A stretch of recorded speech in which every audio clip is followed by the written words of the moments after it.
साधारण को असाधारण बनने में वक्त लगता है।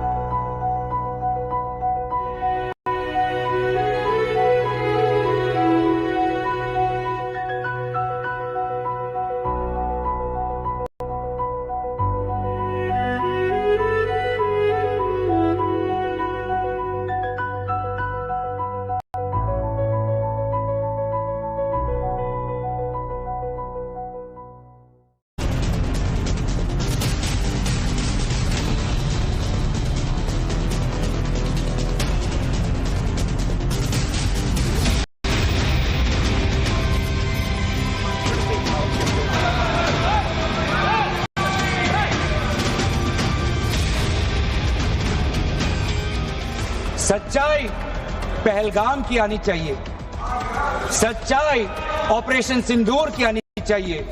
10 मई की सुबह जब भारतीय वायुसेना ने पाकिस्तान की मल्टीपल एयरफील्ड पर करारा प्रहार किया तो पाकिस्तान ने हार मान ली।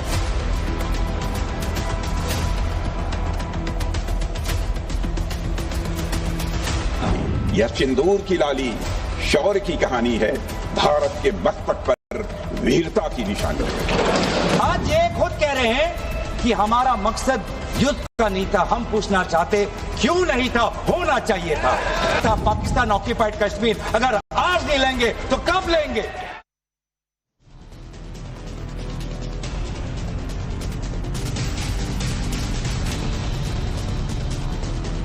नमस्कार, टाइम्स नाउ भारत पर आपका बहुत बहुत स्वागत है। आपके साथ मैं हूं राकेश पांडे। शाम के 5 बजने वाले हैं। वक्त हो गया है देश के सबसे पसंदीदा डिबेट शो राष्ट्रवाद का। राष्ट्रवाद यानी देश से बढ़कर कुछ नहीं। संसद में सिंदूर पर आर पार, पहलगाम का बदला क्या ऑपरेशन महादेव से ले लिया गया? संसद में पहले हंगामे के बाद ऑपरेशन सिंदूर पर आखिरकार चर्चा शुरू हो गई। राजनाथ सिंह ने चर्चा की शुरुआत की, ऑपरेशन सिंदूर पर देश को जानकारी दी। दो टूक ये कह दिया कि ऑपरेशन सिंदूर के जितने टारगेट से हासिल कर लिया। पाकिस्तान की ओर से रिक्वेस्ट आई कि अब इसको बंद करिए, तो हमने संघर्ष को बंद कर दिया, सिर्फ पॉज किया। कांग्रेस की सरकार पर भी कई सवाल उठाए। राजनाथ सिंह ने 2006-2009 का जिक्र किया, जिस पर आगे बातचीत करेंगे। आगे कांग्रेस सांसद गौरव गोगोई ने तीखा प्रहार किया, इस पर बातचीत भी होगी। लेकिन पहले बड़ी खबर की बात, और बड़ी खबर है घाटी में सेना के ऑपरेशन महादेव को लेकर। इधर संसद में चर्चा ऑपरेशन सिंदूर पर, उधर घाटी में ऑपरेशन महादेव। 3 पाकिस्तानी आतंकियों को मार गिराया गया है। दावा यह है कि पहलगाम हमले का मुख्य आरोपी मूसा भी मार दिया गया। यह एनकाउंटर पहलगाम की बैसरन घाटी जहां पर यह आतंकी हमला हुआ था, वहां से 40 किलोमीटर दूर लिडवास में हुआ।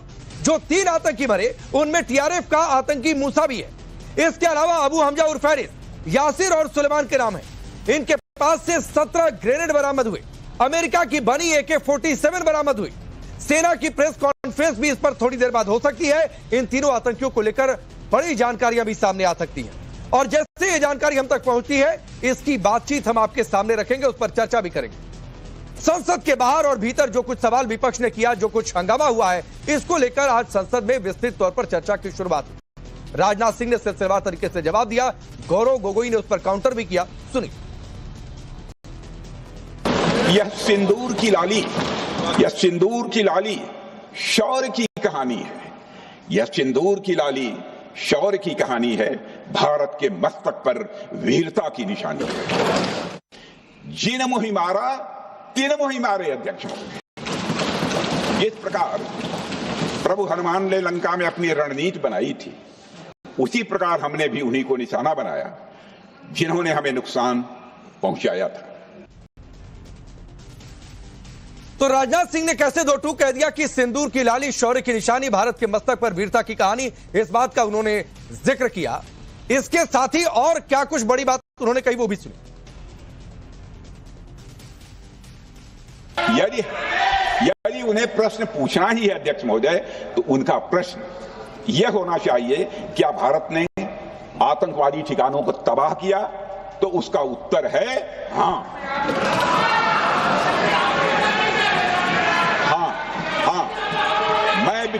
मैं विपक्ष के सम्मानित साथियों से कहना चाहता हूं कि आपको प्रश्न पूछना है तो यह प्रश्न पूछिए, क्या ऑपरेशन सिंदूर सफल रहा?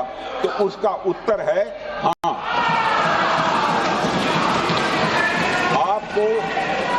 आपको प्रश्न पूछना है, आपको प्रश्न पूछना है तो यह प्रश्न पूछिए कि जिन आतंकियों ने हमारी बहनों, हमारी बेटियों का सिंदूर मिटाया, क्या हमारी सेनाओं ने ऑपरेशन सिंदूर में उन आतंकियों के आकाओं को मिटाया?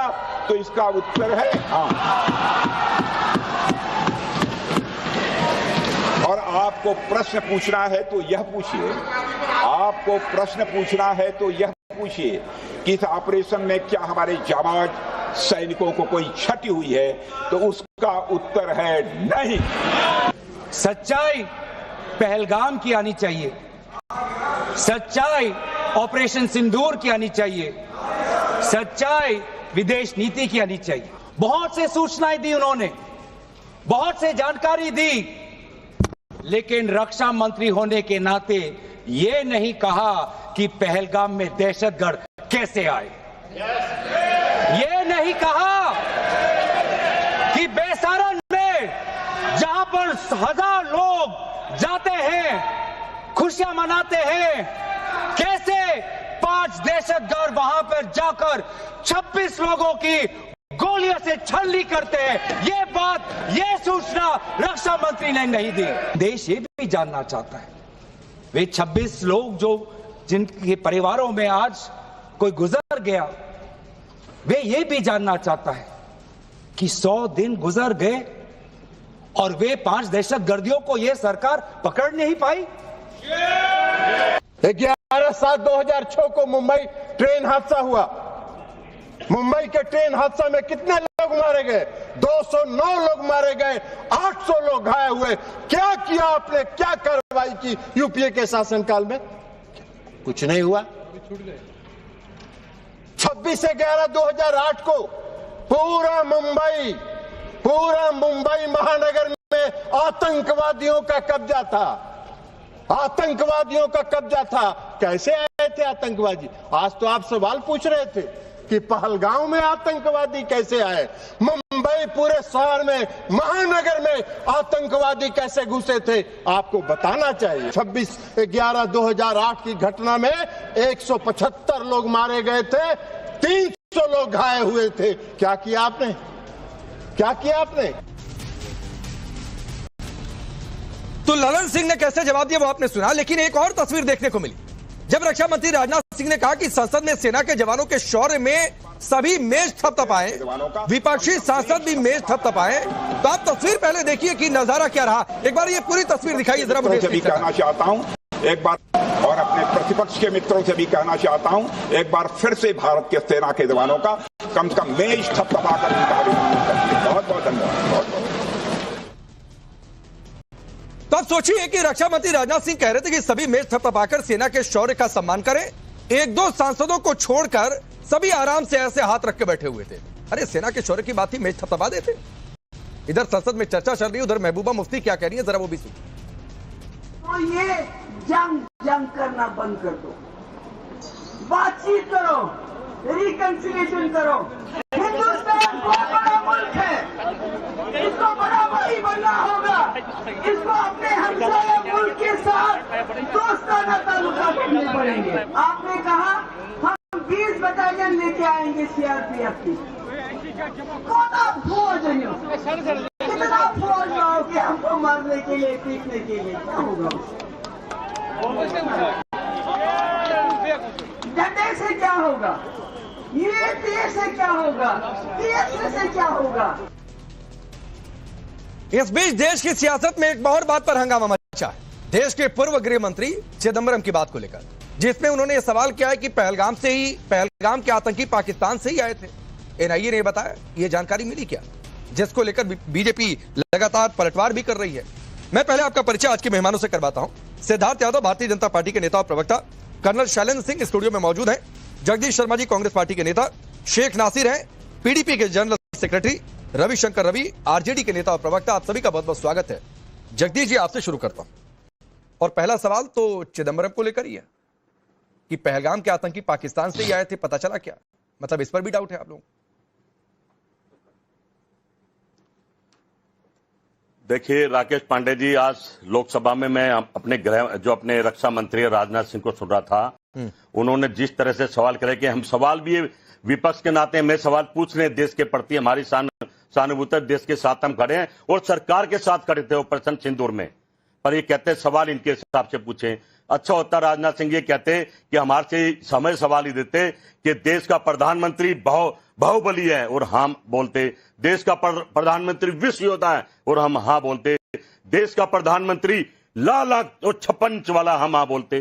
कैसी बात करें, इतने बड़े जो हमारे रक्षा मंत्री हैं उनको बताना चाहिए देश को। आज सवाल लोकसभा में हो रहा है, ये बताना चाहिए कि रक्षा मंत्री जी जहां बॉर्डर पे बीएसएफ, सीआरपीएफ, सीआईएसएफ और जम्मू कश्मीर की पुलिस हो, वहां आतंकवादी कैसे आ गए, वहां लोग कैसे आ गए, वहां कैसे नरसंहार होगा, ये बताना चाहिए था। उनकी गलती माननी चाहिए थी। अगर ये कांड न होता तो क्या जरूरत थी पाकिस्तान में अटैक करने की? अरे सुनिए ना, अरे जगदीश शर्मा, नुकसान हुआ जगदीश शर्मा सुनिए ना, आप तो सालों भर यहाँ पर बैठकर दिल्ली में बैठकर बात कर रहे थे जी। पहलगाम आतंकी हमले के समय 22 दिन तो मैं भी वहां पर रहकर आया। खैर छोड़ दीजिए, मैं पहलगाम जाने आने की बात नहीं कर रहा हूं, लेकिन ललन सिंह ने जो पूछा, सुनिए Jagdish Sharma please please please please please, ये शाउट गेम अभी खेलेंगे तो मुझसे ज्यादा नहीं खेल पाएंगे, मुझसे ज्यादा नहीं खेल पाएंगे जगदीश जी, आप सुनिए तो एकदम प्लीज प्लीज, ये शाउट गेम खेलेंगे मुझसे ज्यादा नहीं खेल पाएंगे, तो एकदम लॉजिकल होकर बात करिए। ललन सिंह ने कहा कि मुंबई हमले के समय आतंकी कैसे आ गए थे, इसका जवाब दिया गया क्या? तब सेना पर बीएसएफ नहीं थी, हटा लिया था, क्या हट रही है बीएसएफ, आ जाओ घुस जाओ। अरे मैं बता रहा हूं, क्या बता रहा हूं, आपकी भाषा। चिदम्बरम पूर्व गृह मंत्री ये कह रहे हैं कि आतंकी पाकिस्तान के ही थे, तो ये कवर फायर नहीं है क्या? इस पर क्यों नहीं गौरव गोगोई या किसी कांग्रेस ने कहा या खारिज कर देते कि ये उनका व्यक्तिगत बयान है? ये व्यक्तिगत बयान देने वाला भी स्टैंड आप लोगों ने लिया क्या? राकेश पांडे जी सुन लीजिए, नहीं मैं आपको खुश करता हूं, नहीं मुझे बहुत खुश करिए सर, आपको खुश करता नहीं मुझे खुश करने की जरूरत नहीं है, यहाँ पर आपको मैं अपने आप को खुश करने के लिए नहीं बुलाया जगदीश जी, हम सत्ता से बाहर चले गए। एक तस्वीर रक्षा मंत्री ने कहा कि मेज थपथपा दीजिए सेना के शौर्य के लिए, तो मेज तो थपथपाया नहीं गया आप लोगों से, मेज तो थपथपाया नहीं गया। क्या आतंकवादी आ रहे हैं भाई? राकेश पांडे जी आप बीजेपी का काम करना। अरे जगदीश शर्मा जी प्लीज, मैं बीजेपी के नहीं देश का काम कर रहा हूँ, सही मैं बीजेपी का नहीं देश का काम कर रहा हूँ, इसका सर्टिफिकेट मुझे किसी पार्टी से नहीं चाहिए। जगदीश जी लॉजिकल होकर सवाल पूछ रहा हूँ, लॉजिकल होकर जवाब दीजिए। ये बिल्कुल शाउट गेम नहीं है, ये बहुत सिंपल सी बात तर्कों पर आधारित है। अरे 370 हटा दिया जिसका भारत का प्रधानमंत्री ये दिक्कत है, बाहुबली हो, ठीक ये दिक्कत है। सिद्धार्थ यादव, मैं आऊंगा शैलेंद्र सर आपके पास, लेकिन सिद्धार्थ यादव नहीं ठीक है सर, ठीक है जगदीश शर्मा जी आपका दर्द मुझे समझ में आ रहा है, सर आपका दर्द मुझे समझ में आ रहा है। सिद्धार्थ यादव दर्द है कि 370, हाँ नहीं आना चाहिए सर, आना चाहिए। मैं आपके दर्द पर ही बात करूंगा, मैं आपके दर्द पर ही डिबेट करूंगा, आपके दर्द पर ही सवाल करूंगा। और इनका दर्द है सिद्धार्थ यादव 370 क्यों हटाया, इनका दर्द यह है कि सरेंडर वाली थ्योरी फेल क्यों हो रही है, इनका दर्द यह है कि युद्ध का समय था, ऑपरेशन ही क्यों किया, ले लेना था पीओके, जो 71 में पाकिस्तान के 2 टुकड़े करने के बाद भी ये नहीं ले पाए।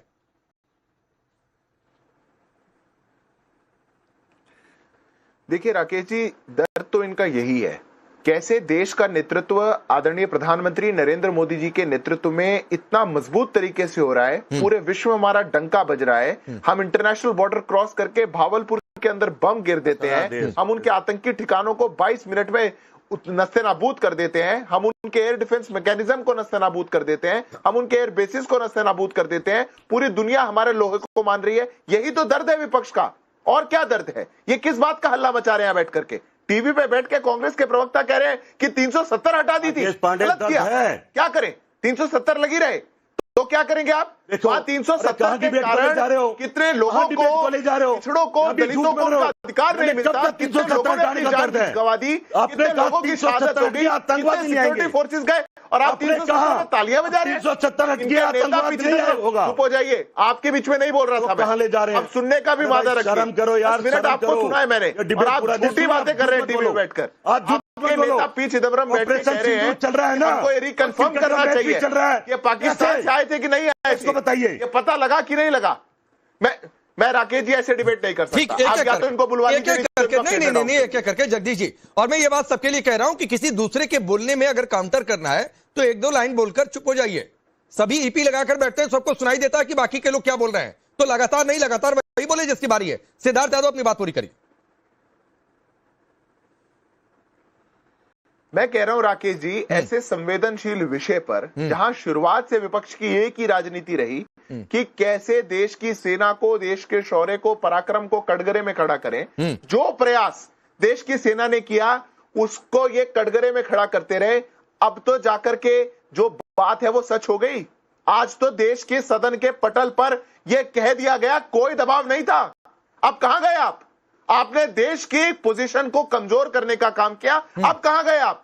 देश का डीजीएमओ कह रहा था, आपने नहीं माना। देश के विदेश सेक्रेटरी ने बोला, आपने नहीं माना। देश के सैन्य अधिकारियों ने बोला, आपने नहीं माना। आज देश की संसद के पटल पे कह दिया, तब भी आपको दर्द है, इसलिए आप डाइवर्ट करना चाहते हैं। इसलिए महबूबा मुफ्ती कहेंगी कि हम कॉमन चेंज शांति की बात करनी चाहिए। इसलिए पी चिदम्बरम कहेंगे कि पाकिस्तान था या नहीं था, ये अपने को पता नहीं है। ये आप लोगों की साजिश है, क्योंकि आप भारत की पोजीशन को कमजोर करना चाहते हैं। आऊंगा, एक सेकंड नहीं, आपको 1 मिनट दूंगा जगदीश जी, लेकिन एक बार सबके पास हो जाओ सर प्लीज। ऐसे नहीं होता, एक बार। चलिए 1 सेकंड लीजिए, 1 ही सेकंड। हाँ लीजिए। देखिए राकेश पांडे जी, पूरा देश को पता कि अभी ऑपरेशन सिंदूर चल रहा है। मेरे ख्याल भाजपा के प्रवक्ताओं को भी बड़ा पता होगा, पर ये क्रिकेट मैच पाकिस्तान के साथ क्यों? बस इतना बता दे, देश को जानना चाहता है। चलिए सिद्धार्थ यादव एक जवाब ही दे दीजिए। ये क्या बात हुई राकेश जी? ये ऑपरेशन सिंदूर चल रहा है। ऑपरेशन सिंदूर पर भारत के सैन्य, भारत की सेना, भारत की सरकार अगर ये मिसचीफ करने का भी प्रयास किसी ने किया तो उसको जड़ से उखाड़ने का काम करेगी। अगर किसी भी संस्था कोई ऐसा किसी बात का निर्णय लेगी तो सरकार उचित समय में कर भी लेगी। आज क्या हुआ? ठीक है, मैं एक चीज और पूछता हूं। कौन सी चीज उधर जगदीश जी अगर जा ही रहे सिद्धार्थ यादव, मुझे एक चीज याद आ रही है। मुंबई हमले के समय पाकिस्तान को मुझे लगता है कोई ग्रांट वगैरह दिया गया था, संसद में इस बात का जिक्र किया गया था। क्यों दिया गया था भाई, जगदीश जी बताएं। अरे राकेश पांडे, हम हार गए, इस जनता ने हमें हरा दिया। ये तो बाहुबली है, तो ये मानिए ना फिर। चलिए ठीक है, आप ठीक है। नहीं आप ठीक है, हम हार गए, अब ठीक है, जनता ने हरा दिया। एक्सेप्ट करिए कि आतंक के खिलाफ क्रिकेट मैच। तो जगदीश जी आप ये मानकर चल रहे हैं कि इस पर जवाब देंगे। मैं पूछ रहा हूं कि मुंबई हमले के बाद क्रिकेट मैच नहीं हुआ था। मैं आपकी इस भावना के साथ हूं कि क्रिकेट मैच एशिया कप में होने जा रहा है। मैं नहीं कह रहा हूं कि मैच होना चाहिए, मैं नहीं कह रहा हूं कि मैच होना चाहिए। और आपकी तरह जगदीश जी ये सवाल कई लोग कह रहे हैं कि ये मैच क्यों होने जा रहा है। मैं मैच की ओर डिबेट ले जाकर डिरेल नहीं करना चाहता हूं, लेकिन मुंबई हमले के बाद भी मैच हुआ और उसी मुंबई में मैच हुआ, ऐसा करा रहा है। उसी मुंबई में मैच हुआ, दिखा रहा बेटा दोस्ती, उसी मुंबई बाप दुश्मनी दिखा रहा है, बेटा दोस्ती निभा रहा है। अच्छा 2 साल नहीं, ठीक है, मैं आऊंगा सिद्धार्थ यादव, मैं आपके पास भी आऊंगा। लेकिन शैलेंद्र सर ये क्या भाषा है राकेश जी? अच्छा चलिए 10 सेकंड आप भी बोल लीजिए, बोलिए 10 सेकंड आप भी रिप्लाई करिए। ये क्या भाषा है राकेश जी? इनकी क्या भाषा है? ये जो कुंठा है ना देश के प्रति, देश की सरकार, देश की सेना के प्रति, वही निकल करके आती है। और उसके बाद हार गए थे, गृह मंत्री का बेटा 2008 के बाद 2009 जीता, पर क्या किया था 8 के बाद? मैं बताता हूं इनका इतिहास। इन्होंने 2008 के मुंबई हमलों के बाद जब देश की सेना तैयार थी तो हमने से देश की सेना को रोक दिया। मैं नहीं कह रहा, एयरफोर्स के चीफ ने कहा था एक नई दोस्ती निभा रहा है, वीजा की लिबरलाइज स्कीम लेकर के आए थे। पाकिस्तानियों को फ्री में वीजा देना चाहते थे आप फॉरेन डायरेक्ट इन्वेस्टमेंट लेने लगे पाकिस्तान से 2012 में। आपने 2009 में अपने विदेश मंत्री को भेज करके 1 साल बाद आपने ज्वाइंट डायलॉग किया पाकिस्तान के साथ बैठ के, और यहाँ बैठ करके बड़ी बड़ी बातें करते हैं, झूठ बोलते हैं। इनका झूठ और फरेब देश की जनता ने एक्सपोज किया है। नहीं चलेंगी यार, या पार होगा। या तो पाकिस्तान आतंकवादी देश है या फिर तुम्हारा दोस्त है, तय करना होगा तुमको। अच्छा अरे जगदीश जी, अपनी म्यान और अपनी तलवार अपनी पार्टी में देखिए। नहीं मुझे चाइना के साथ एमओयू साइन करने वाले किस तलवार में रहेंगे? देश में तो नहीं रहेंगे। मैं आऊंगा जगदीश जी, आपके ही रास्ते आऊंगा सर, मैं बिल्कुल कह रहा हूं, मैं बिल्कुल कह रहा हूं, आपके ही रास्ते आऊंगा। आपकी ही पार्टी के किस नेता ने, आपको एक टास्क दे रहा हूं जब तक बाकी लोग बोले, बीच ऑपरेशन नहीं रुक जाइए जगदीश जी, मुझे मत सिखाइए। आपकी ही पार्टी, अरे बीजेपी को देने दीजिए। जगदीश जी सुनिए, मैं बिल्कुल जवाब नहीं दे रहा हूं। आपने सवाल आपको जवाब नहीं दे रहा हूं, जवाब आपको एक टास्क दे रहा हूं जगदीश जी, आपको एक टास्क दे रहा हूं। और टास्क ये है, जब तक बाकी लोग बोलते हैं तब तक गूगल कर लीजिए सर, हिंदुस्तान में तो नेट बहुत अच्छा चलता है। आपकी पार्टी के किस नेता ने, और वो राज्य के मुख्यमंत्री भी हैं, बीच ऑपरेशन सिंदूर, बीच ऑपरेशन सिंदूर पूछ रहा हूं, किस कांग्रेस के नेता ने कहा था कि युद्ध की जरूरत नहीं है, युद्ध नहीं करना चाहिए? नाम खोजिए, आप नाम खोजिए तब तक आप, जो आज संसद में खड़ा होकर युद्ध चिल्ला रहे थे। तब तक शैलेंद्र सर मैं आपके पास, प्लीज जगदीश तो जी उसके साथ क्रिकेट मैच हाँ क्यों? रुक जाइए, हाँ ठीक है ठीक है ठीक है, क्रिकेट मैच पर एक तो डिबेट नहीं चल रही है, लेकिन उस पर भी आएंगे, रुक जाइए। अब शैलेंद्र सर, बतौर एक आर्मी पर्सनल मैं आपसे दो सवाल पूछता हूं। एक तो ये रक्षा मंत्री ने कहा कि सेना के शौर्य पर मेज थपथपा दीजिए, जरा वो तस्वीर डाल दीजिए। सामने से एक आध लोग को छोड़कर किसी ने मेज थपथपाई नहीं। बतौर एक आर्मी पर्सनल आपको देश की संसद की तस्वीर कैसी लगी? पहली चीज। जय हिंद, नमस्कार। मैं आपकी पहली बात को ही ले लेता हूं। हमारे इस पैनल पर 6 जाबाज लोग बैठे हुए हैं, इनमें से एक भी कम देशभक्त नहीं है। चलिए, राजनाथ जी ने कुछ कहा या नहीं कहा, क्या हम 6 को अपनी सेना की कार्रवाई पर गर्व है या नहीं है? मेरे साथ ताली बजा दीजिए, अभी आपको पता चल जाएगा कहां क्या है। देखिए, बिल्कुल है, ये हमारी है, ये हमारे अपने लोग हैं। ये है ग्राउंड वैल्यू कि हमारा एक भी जाबाज आदमी कभी सोच नहीं सकता कि सेना ने जो कुछ किया है वो कुछ कम किया है। ये हम मान सकते हैं, हमें और ज्यादा करना चाहिए था। किसी ने सवाल पूछा जो मैंने सुन लिया, ट्रंप ने कहा है 5 या 6 जहाज गिरे हैं। मना किसने किया? लेकिन आपके दिमाग में ये क्यों आया कि ट्रंप ने ये बोला है, या ये क्यों नहीं आया कि ट्रंप ने बोला है पाकिस्तान के 6 जहाज गिरे हैं? भाई, इसमें सवाल ये क्यों नहीं उठना चाहिए? ये क्यों उठना चाहिए कि हमारे यहां आया है, हमारे से ही पूछा गया है, हमारे ही 6 जहाजों की बात हो रही है? अरे भाई, एक इतनी बड़ी चीज नेशनल सिक्योरिटी एडवाइजर आपको बोल रहा है, एक फोटो, एक प्रूफ, एक जगह पाकिस्तान की मीडिया में बता दीजिए कहीं ये कहा गया हो। नहीं, एक सेकंड लगा, आप मेरे साथ हैं भाई, आप में और मेरे में क्या? नहीं, 30 सेकंड में जगदीश जी को यहां पर दे देता हूं, और अब मैं ताली बजाता हूं अलग से। चलिए, मैं ताली आपकी पहली बात पर भी बजाता हूं और ताली दूसरी बात पर भी बजाता हूं कि हमने पाकिस्तान के 5-6 जेट गिराए। अब बोलिए जगदीश जी, क्या बड़ी बात है? बजाइए कि हमने 5-6 जेट पाकिस्तान के गिराए।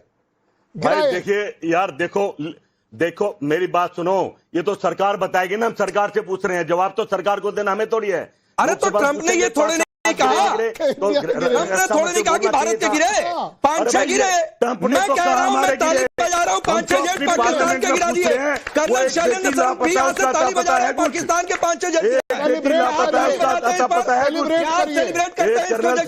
लापता है, एक बेटी लापता है, उसका अता पता है? बेवादी उधर एक बेटी लापता, मेरे से ज्यादा जगदीश भाई, जगदीश भाई, एक सेकंड, अरे सिर्फ एक सेकंड दे दो, एक सेकंड। मैं आपको आज बताता हूं बड़े दुख के साथ, 528 लोग मैंने खोए थे कारगिल वॉर में, 528, और एक एक का अकाउंट हमने दिया आपको। मेरे देश ने, अगर आप देख पाए तो ये देख लीजिए, अभी भी रोंगटे खड़े हैं ये सोच करके मैंने 528 गंवाए। आप एक का प्रूफ दे दीजिए कि इस ऑपरेशन सिंदूर में हमने एक आदमी भी खोया हो, एक सैनिक भी खोया हो।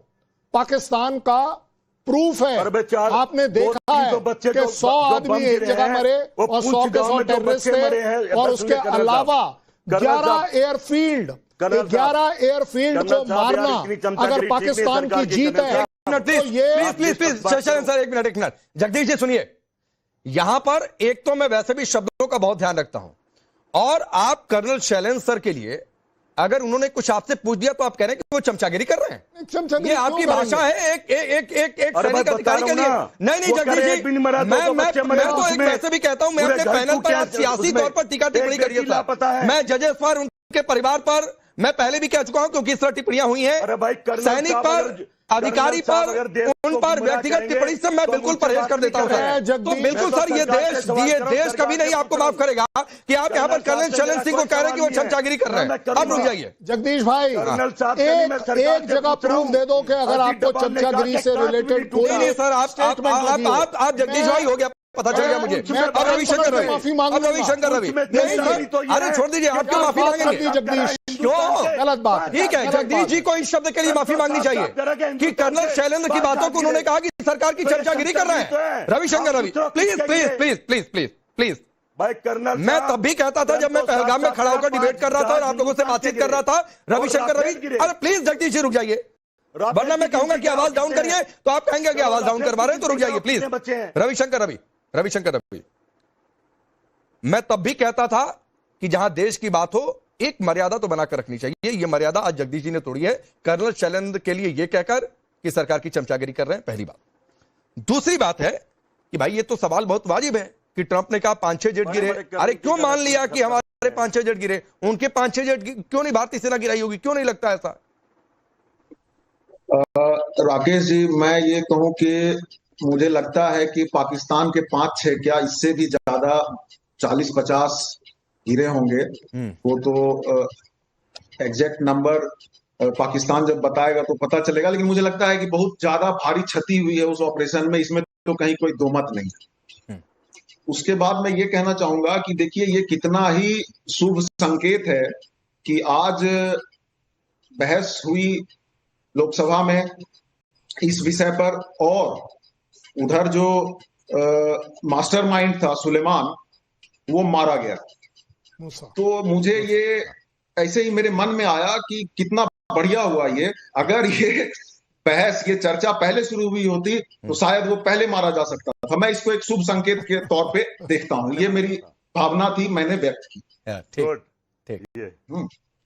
दूसरी बात जो रक्षा मंत्री जी ने अपने संबोधन में कहा, वहां पे देखिए युद्ध होता है, हमारे रक्षा विशेषज्ञ साहब जिन्होंने आर्म फोर्सेस में सेवाएं दी हैं, इसमें जब भी हम युद्ध करेंगे तो ऐसा तो होता नहीं कि हम दुश्मन को रौंदते जाएंगे और हमारा थोड़ा भी नुकसान नहीं होगा। कुछ खरोंचे हम पे भी आएंगे, और अगर हम पे कुछ खरोंचे आई तो उसको स्वीकार करने में, उसको बताने में मुझे लगता है कहीं कोई नेशनल सेंटिमेंट हर्ट नहीं होता है। ठीक। तो जो 2-3 विषय रक्षा मंत्री जी को रखना चाहिए था, वो भी अगर रखते तो ज्यादा अच्छा होता। जैसे सरकार पहले कबूल कर चुकी थी कि सिक्योरिटी फेलियर या इंटेलिजेंस फेलियर हुआ है, तो उस पर कुछ चर्चा कर लेते। पाकिस्तान देखिए इसमें अकेला नहीं है, चाइना जो है उसको हथियार सप्लाई कर रहा है, तो थोड़ा सा चाइना का भी रेफरेंस आ जाता तो अच्छा होता।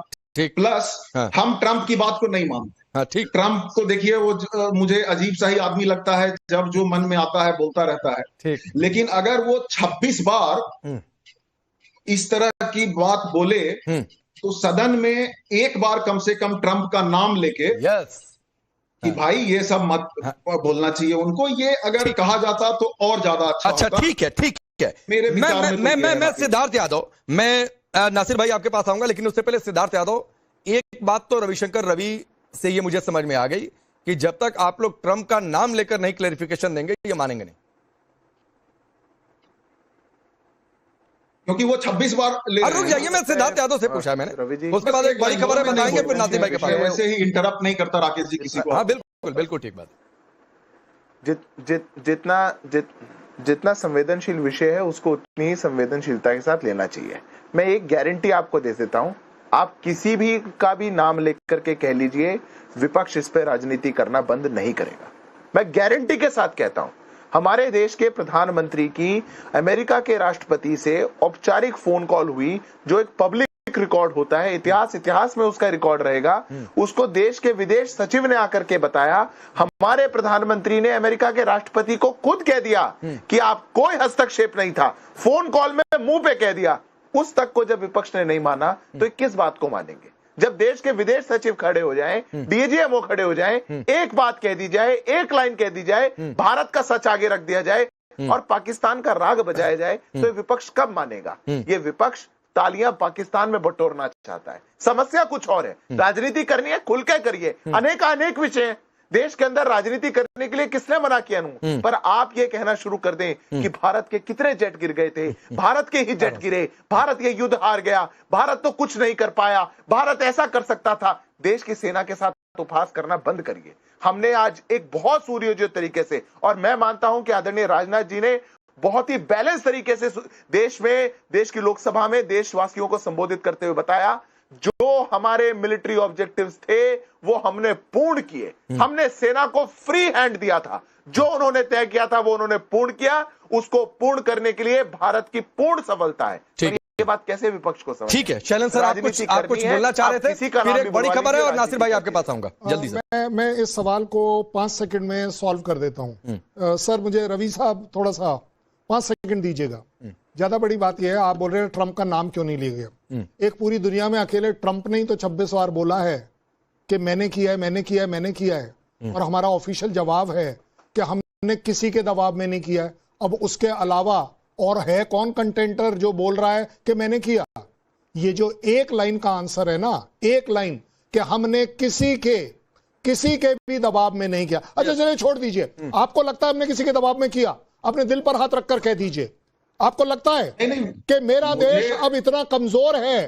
अरे जनाब सोचिए, एक ट्रंप जैसे आदमी को इंडिया के प्राइम मिनिस्टर ने कह दिया कि सॉरी मेरे पास टाइम नहीं है, मैं आपके यहां रुकता हुआ नहीं जा सकता। दे सकता है कोई जवाब? ये सोच सकते हैं ये जवाब किसी के? एक बड़ी खबर, ये आपको मजाक लग रहा होगा, please please please Jagdish ji मत ऐसे, ये पीछे से बैकग्राउंड में कमेंट्री करते हैं ना तो अच्छा नहीं लगता है। ये बात आपको शैलेंद्र सर की बात मजाक लग रही होगी, आप इनको फिर कह देंगे कि चमचागिरी। सर मैं नहीं कहना चाहता हूं, मैं कोई पॉलिटिकल टिप्पणी नहीं करना चाहता हूं, लेकिन फिर इसीलिए जनता आपको मजाक में ले लेती है और फिर आप कहते हैं कि ईवीएम हैक हो गया। तो मत ऐसी बातें कहा करिए। एक बड़ी खबर है, जरा स्क्रीन पर फ्लैश करिए, फिर नासिर भाई के पास जाऊंगा। ऑपरेशन महादेव से जुड़ी बड़ी खबर है, एक आतंकी के और छिपे होने की आशंका है। आतंकी की तलाश में सर्च ऑपरेशन जारी है। इलाके में 4 आतंकियों के होने की खबर थी। 3 आतंकी एनकाउंटर में मारे जा चुके हैं, जिनके नाम लगातार हमारे पास सामने आए, जिसमें अबू हमजा और फैरिस है, यासिर और सुलेमान है। टीआरएफ का जो आतंकी जो पहले लश्कर का कमांडर था, लश्कर का जो विंग बना वो टीआरएफ में आ गया। मूसा मारा गया और मूसा को ही ऑपरेशन महादेव की बड़ी सफलता इसलिए माना जा रहा है क्योंकि पहलगाम हमले का मुख्य आरोपी इससे बताया जा रहा है। और जो तस्वीरें उस समय आई थी उसमें से एक तस्वीर इस मूसा से मैच भी करती है। हालांकि अभी भी सेना की ऑफिशियल कंफर्मेशन का वेट है, अभी थोड़ी देर बाद ये प्रेस कॉन्फ्रेंस भी हो सकती है। अब नासिर भाई आपके पास आऊंगा। विपक्ष तो कह रहा है कि ये कहां से खत्म कर देना चाहिए था पाकिस्तान को, आपकी नेता कह रही है ना ना ना ना ना, कितना खून बहाओगे, बातचीत करो बातचीत करो।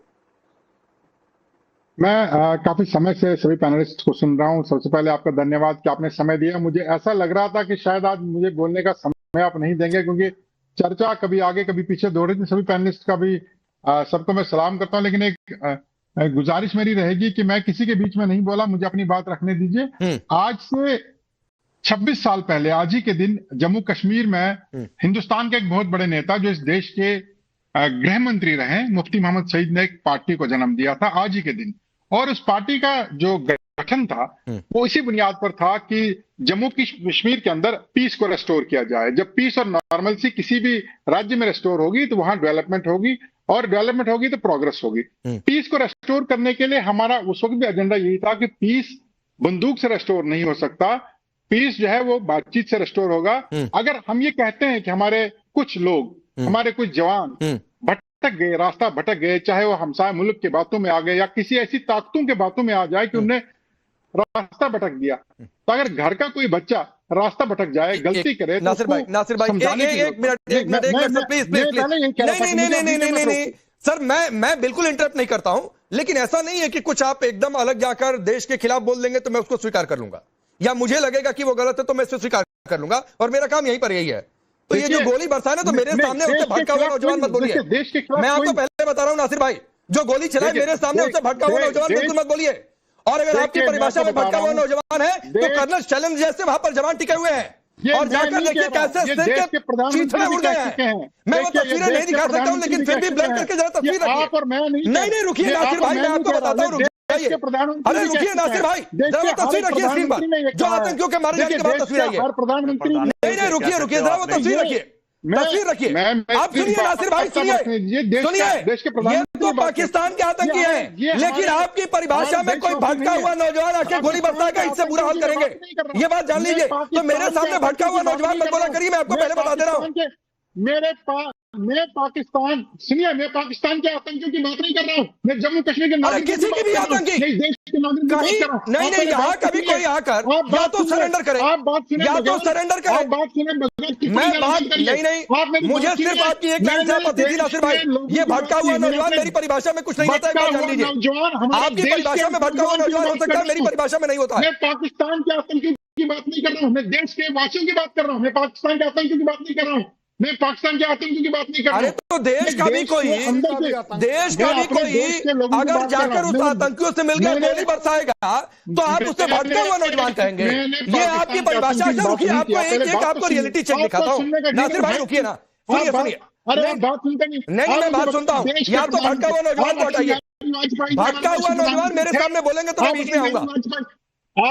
आप देखिए, आप मेरी बात सुनना चाहेंगे या नहीं? नहीं, मुझे बात सुन बताइए, रहा मेरी हूँ बात पिछले सुनना 3 मिनट से चाहेंगे आपकी बात सुन रहा तो हूँ, सुनिए, लेकिन आप भटका हुआ नौजवान वाली थ्योरी लेकर आए हैं तो मैं नासिर भाई को माफ करिए। नासिर भाई 30 सेकंड गैप लीजिए, मेरे पास समय थोड़ा सा वैसे भी कम होता है। रुक जाइए, रुकिए जगदीश जी और रविशंकर जी, एक मिनट रुक जाइए। नासिर भाई रुक जाइए। अगर आपको मेरी बात कड़वी लगती है, आप मेरी बात मत सुनिए। नहीं सर, मैं भटका हुआ नौजवान की थ्योरी लेकर आएंगे तो माफ करिएगा, मैं नहीं सुन पाऊंगा सर। अब 1 मिनट, जगदीश जी और रविशंकर रवि, अगर आप दोनों लोग, अरे रुक जाइए ना प्लीज प्लीज, क्या आप दोनों लोग इस भटके हुए नौजवान की थ्योरी से सहमत है? हाथ उठाइए अगर सहमत है तो, और नहीं तो हाथ मत उठाइएगा। आतंकवादी तो आतंकवादी होता है, उसके साथ कोई समझौता नहीं होना चाहिए। ठीक, चलिए अब बोलिए, क्या आप लोग बातचीत चाहते हैं इनकी तरफ से पाकिस्तान से? क्या आप लोग बातचीत चाहते हैं? जगदीश जी और रविशंकर रवि, क्या आप लोग बातचीत चाहते हैं पाकिस्तान से?